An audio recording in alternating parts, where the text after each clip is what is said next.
Alafu kuna ururu baba runakatianga mtu, unajua tu vizuri nyumbani ruko na bibi na watoto na familia na wazee na shosho na babu. Rumejaza watoto nyumbani na bado kanakatia mtu wenyewe, alafu kakishamtinga mimba. Alafu anasema ati yeye siwezi kuoa, ati mimi niko na bibi yangu nyumbani, ati yeye fanya nini?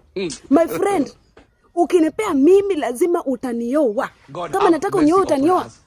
Wakati ulikuwa unanikatia unanidanganya, ndio wakati mtu ajui kama uko na mitoto. Alafu baadaye umeshamtinga mimba unasema yeye siwezi kuoa, fanya nini? Niko na bibi yangu ataleta maneno. Nani alikwambia ukatie mtoto wenyewe kama unajua uko na bibi? Nani alikwambia? Please, always be faithful to your wives. Umacha bibi yako nyumbani unaenda kutembea na watoto wa wenyewe huko unawapea mimba alafu unawaruka. Mchawi wewe laana mwisho wewe mwenye huna akili. Fupi hivi kama mende. Kaangalia vile kananiangalia macho ndogo hivi kama mende ya kitambo. Kaangalia mtoto baba mwenye una kisogo wewe.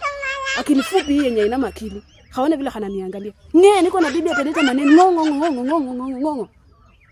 Mwizi wa mapenzi wewe laana wewe ikufuate kabisa. Hachawi hanaruka mimba yake. Hachawi.